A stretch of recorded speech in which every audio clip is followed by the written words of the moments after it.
Hi, I'm Leslie Rogalski at Bead Fest, and I'm here this morning with Gail Crosman Moore, who is very well known for metal clay and lamp work, and especially just gorgeous, gorgeous felting.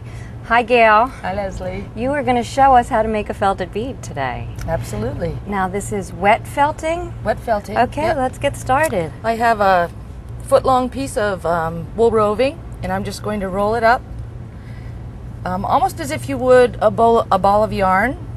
It's very soft. I want to get it as round as possible before I submerge it in the water that has some soap in it already. Are you pushing it very hard as you roll it in to really... I'm compacting it as much as I can without ripping the roving in half. And then I'm just going to make sure that it's totally submerged. And it's just plain water? I have a little soap in here. Dish soap? Dish soap. Okay. Yep, most any kind. If I'm felting a lot in the winter time, for instance, I'll use an easier soap on my hand, like an olive oil soap. And I'm patting some more soap onto the surface because the pH of the fibers needs to change in order for felting to occur. Now, you just start to roll like you would a meatball. Cool. Yep. And so do you usually do this over a towel on a table, or? I have a little tray, like a cafeteria tray. Okay. So it's really portable. When I teach classes, everyone has one of those, and we can do it anywhere.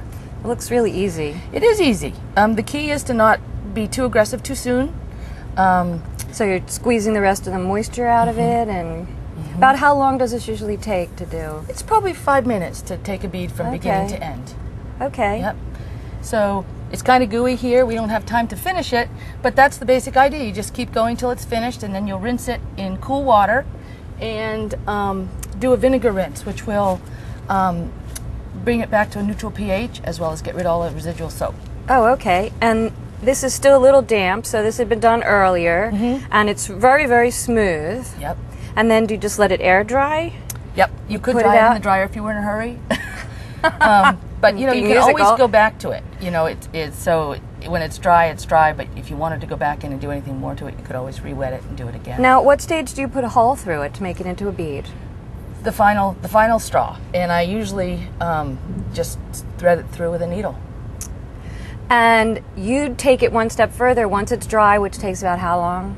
Depending upon your climate and the time of year. I put it on top of near my wood stove, so it dries quickly. Overnight, or does it take less time than that? Well, I will stamp out all extra water in a towel.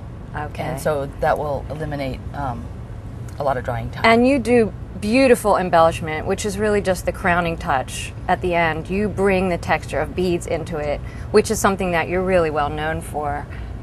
Gorgeous colors, saturated, played out with sequins and other beads.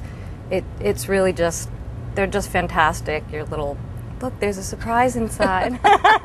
There's a whole family in that one. These are great, Gail. Thank you. Thank you so much. It was nice to talk to you. Thank you, Leslie. Thanks.